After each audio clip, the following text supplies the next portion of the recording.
I'm Ellen McCauley, and I'm at session 21 of Pray It Off in beautiful Syracuse, New York. And I was just telling the group how I went from 371 to 338 and started Pray It Off in January of 2008. And last year, around Christmas, I got to 198. And I felt like it was one of the happiest days of my life. But I promised that I would never go over 200 again. So I didn't eat anything at Christmas, no cookies, no donuts, nothing of that nature. So this year I had built a buffer. So do you know what we just survived here, group? We just survived Armageddon. We just survived from Thanksgiving through New Year's, cookies, candy, parties. We survived that. It's like saying to a crack addict, oh, come into the crack den, everyone, and just have a teeny bit of crack. It won't hurt you, just a little. We survived the holidays. And I said to myself, I haven't had dairy, gluten, and sugar, but I said, I want a few drinks. I'm having company. I want a couple of cookies. I want a donut on Christmas Day. And I was scared, everybody. I was scared because I was having extra things. I did not gain a pound. Well, maybe I did, but January 1, I was saying, well, before then, I only picked my battles. I looked, chips, do I want chips? No. My sister's homemade cookie that looks so good, I'll have that instead of the chips. When you pick your battles, you can stay the same. And I was so happy that I made it through Armageddon and stayed the same. If you did not, it took me 10 years to get here. And you might say, I don't know if I got 10 years left. You do. You do have 10 years left. You got a lot of time left, believe me. But I just wanted to share that. There's such a victory knowing that you can have one cookie or you can have one donut and say, I'm done now. Because food is not our enemy. God gave us food. And we're going to talk, first of all, about how we can learn how to control ourselves and control our impulses. And the reason I shared what I ate over Christmas is because so many people think, well, Ellen doesn't ever cheat. Ellen doesn't do anything bad. And I did have a few extras just to prove to myself that I could and get back on track. The first thing you're going to see in your packet is your food log. This food log must be completed and handed in next week. And you might say, Ellen, I did all this hard work over the holidays and you didn't even collect my logs. My notebook is so thick, I don't have room for all those logs. And you did those logs for yourself, not for me. You did it so that you knew what you had and what you ate. But next week I will collect your log because on the back of it will be a weight loss contract with myself. This is mandatory. Does everyone know what that word means? Give me another word for mandatory, everybody. You gotta do it. You gotta. And you say this, I, Ellen McCauley, but don't say Ellen McCauley, agree to perform everything as to complete the following weight loss goal. So let's say your current weight is 190 and it's January 11th. That's what you write. And your weight loss goal for this agreement, let's say you say 10 pounds. And the date that the agreement ends is June 8th? What do I have? June 7th. June 7th. So you're going to lose 10 pounds by June 7th. That's your weight loss goal for this agreement. I'm just making that up. It can be whatever you think you can successfully and realistically do. Don't write down 100 pounds. Okay? So let's say you weigh 190 and your goal is 10 pounds. You write down that your target weight then, what is it, everybody? 180. And the date would be June 7th.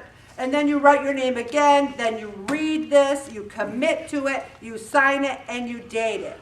See, the thing is, then I want you to pierce your finger and get a little blood on it. And then put your finger, no I don't, I'm only kidding. I don't want you to sign it in blood. But I do want you to wrap your head around having a goal. Now I'm especially talking, I'm not worried about the session 20 people. I'm not worried about the session 21 people. Because they come in here and they're like, I'll do my log, Ellen. I'll exercise more, Ellen. I'll read my packet, I promise. It's you, session 4, 5, 6, that have kind of gotten into this routine and you got more weight to lose. What you need to say is, what do I need to do to achieve this goal? And every week, I'm going to be giving you ideas and tips and suggestions. This session, we are going to be going over wisdom from the Old Testament because we all need a little wisdom in our lives, especially when it comes to weight loss. So, where did we leave off in session 20? Who did the last Bible verse? Let's start with table 1. So table 1, you have wisdom for next week. And for you new people, you read it at home, and then we talk about it for 5 minutes. And the table who gets it usually does the talking. And we talk about how it relates to our weight loss journey. So there's wisdom chapter 1. And I also wanted to go over not self-improvement alone. Now, everyone has a packet. Does everyone have a packet in their hands? Yeah. Tammy, you got a packet? All right. Everyone's got a packet, so follow along. A couple more housekeeping. If you did not pay your $5, give it to Jean, who's right there next week in an envelope with your name on it. The thing is, we give 100% of that money to the church for these packets that Jean, thank God, Jean copies them every week, and we're so grateful for her. So that's one time you give it to her. All right, not self-improvement alone. God says, I will sprinkle clean water upon you, cleanse you, and place a new spirit within you, taking from your bodies your stony hearts and giving you natural hearts. There's a lot of people in this group that have a stony heart about weight loss. They think I failed in sessions before. I don't think I can lose 10 pounds this session. Their hearts are stony. Now this person, Carla, who wrote this, says she's a real self-improver. And she gets excited over the beginning of a self-improvement project. And then she thinks, this time I will change. But when she read this passage, she got a new thrill. Why not let God fix me up instead? You see, I tried every diet under the sun. I did everything. I drank the drink. I went to Nutrisystem. I did Weight Watchers again and again and again. Gain weight, lose weight, gain weight, lose weight. This is the only time in my 63 years I've lost weight and kept it off because God is my pilot. He's not my co-pilot because I stink. I don't need a co-pilot. I need a pilot. I'm not even a good co-pilot. I'm the passenger in the back going, I hope I can get there okay, God. He's like, I gotcha. God can do anything, but he has a funny way of including us in his work. Did I move more? Yes. Did I pray more? Yes. Did I eat less? Yes. Did I eat smart? Yes. I did the work, but God was telling me, I'm here to help you. He wants to lift us by our own bootstraps and understand that he's carrying us. Lord God, help me open my heart to your transformation. That's what I want us just to take a moment right now on January 11th. Think about that 10-pound goal. Do you know if on June 7th I handed out even 50 10-pound awards for this session, I would weep like a baby. I'd be in that corner going, oh, thank you, Jesus. This is the most successful session ever. Please make me weep like a baby. I'm begging you. I'm begging you. Okay, and there's our prayers that I told you about. We do one at the beginning, one at the end. And then here's your little grid. So today, well, forget January 4th. Just cross that off.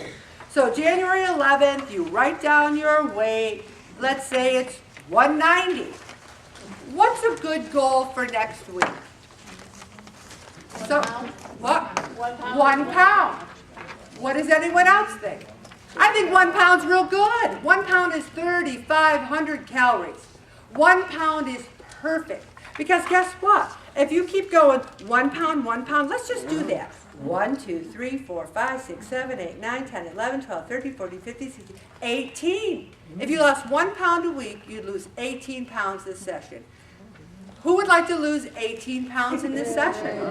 I would. So now you might be ambitious and you might say, you know what, I'm going to put down 2 pounds. I'm going to put down 2. Here's what I say. Put down 1, because if you lose 2, then you're a hero. And if you lose 1, you think you're a failure. So do whatever you want, because you always do. I know that. All right. Pray it off. Guidelines. And you might say, Ellen, why do you go over the stinking rules every single time? Because you don't listen. You don't pay attention. And let me hit the high points. You got to check with your doctor. I don't want anyone saying to me, Ellen, I started exercising and I hurt myself.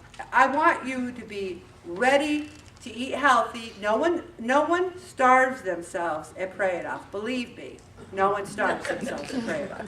Also, it's not a diet. It's a lifestyle. We eat smart, we move more, and we pray. St. Pio is our intercessor because when I named this group, I called it Pray It Off, and then I realized the initials were P-I-O, and then I did a little research, and St. Pio fought his weight and had trouble with his weight. So he's the perfect intercessor, and we love him, and he's really helped us. We start at 6 on the dot, and we end at 7 on the dot because I've been in too many meetings where at 7:05 I wanted to kill myself. You know what I mean? So, also I ask people to come early. I told you about the money. You get your packet. You go to your seat. Please don't talk when I talk. Everyone knows that. I hate that because it's disconcerting. Also, you must hand in your food log. This is important. If you don't hand in your food log, you will not be weighed. You won't be weighed. Now, you can say, Ellen, I came right from work and I swear to God I did it. It's on my kitchen table. If you lie and you swear to God, oh, that is not good. This is a Catholic weight loss group. But I will believe you. I will believe you and I will weigh you in. But never lie to me because I know when you're lying. Believe me, I do. Also, you have to wear a name tag. And that's where people get real sloppy.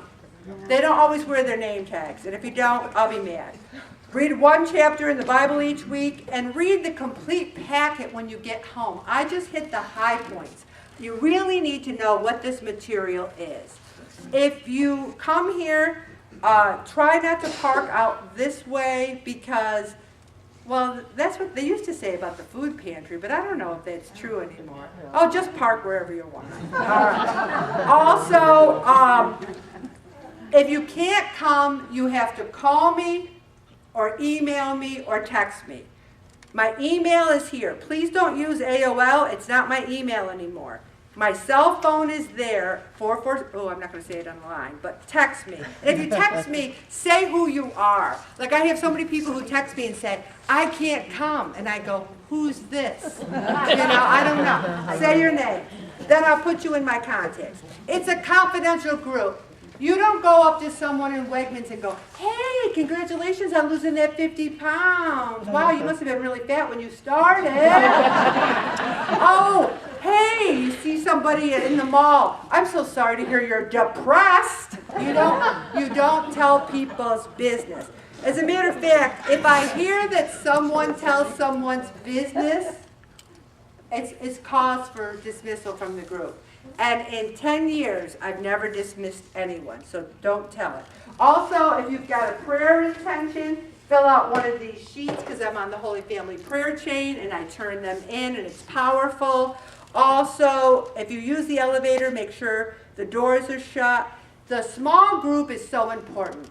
I can't tell you how important it is to discuss the topics, and I don't want to look out and see a couple of people saying, so, what'd you eat for Christmas, and what'd you do, did you have fun, where'd you go? It's a small group, it's a dynamic, it's very important. Also, please do not wear perfume because it's too small a space. I'm going to stop right there, Bobby.